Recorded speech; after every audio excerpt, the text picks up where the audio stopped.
நீங்க ஒரு ப்ராப்பர்ட்டி ஓனரா இருக்கீங்கன்னா, இந்த ஸ்கேம பத்தி நீங்க அவசியம் தெரிஞ்சே ஆகணும். இன்கேஸ் நீங்க ஒரு ப்ராப்பர்ட்டி ஓனர் இன்னும் ஆகலன்னா, உங்களுக்கு தெரிஞ்ச ப்ராப்பர்ட்டி ஓனர்ஸ்க்கு மறக்காம இப்பவே இந்த வீடியோவ ஷேர் பண்ணி விட்டுருங்க. பிகாஸ் இது ரொம்பவே இம்பார்ட்டன்ட். இந்த ஸ்கேம் எப்படி ஒர்க் ஆகும்ன்ட்டு இப்ப நான் சொல்றேன். ஒரு டெனன்ட் வந்துட்டு உள்ள வருவாரு. வந்ததுக்கப்புறம் உங்களுக்கு 6 to 12 மந்த்ஸ்க்கான அட்வான்ஸ முன்கூட்டியே குடுத்துருவாரு.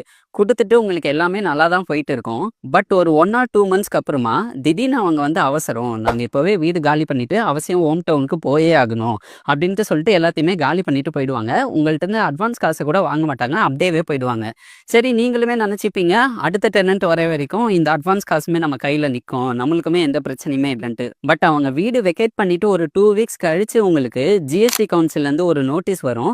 இந்த அட்ரஸ்ல ரெஜிஸ்டர் பண்ணியிருக்கிற கம்பெனி வந்து ஜிஎஸ்டி ஃப்ராட் கமிட் பண்ணியிருக்காங்கன்ட்டு.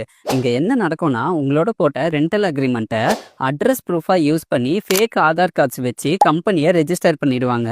அன்ஃபார்ச்சுனேட்டா ரூல்ஸ் படி ப்ராப்பர்ட்டியோட ஓனருமே இந்த ஃப்ராடுக்கு லயபிளா இருக்கிற மாதிரி ஆயிடும். இதை நீங்க எப்படி தவிர்த்துக்கலாம்னா, உங்களோட ரெண்டல் அக்ரிமெண்ட்ல ஒரு சின்ன கிளாஸை போட்டு தான், this property is rented out solely for residential purposes and cannot be used for GST registration or any commercial activity. Any such use requires my explicit approval. இந்த கிளாஸை நீங்க உங்களோட டெனன்ட்ஸ் கிட்ட உங்களோட ரெண்டல் அக்ரிமெண்ட்ல இன்க்ளூட் பண்ணிட்டீங்கன்னா, அப்போ உங்களோட ப்ராப்பர்ட்டியை இந்த மாதிரியான ஃப்ராடுலண்ட் ஆக்டிவிட்டீஸ்க்கு கண்டிப்பா யூஸ் பண்ண முடியாது. இந்த வீடியோவை மறக்காம ஏதாச்சும் ஒரு ப்ராப்பர்ட்டி ஓனருக்கு இப்பவே ஷேர் பண்ணி விட்டுட்டு அரவிந்த் காசை ஃபாலோ பண்ணிக்கோங்க.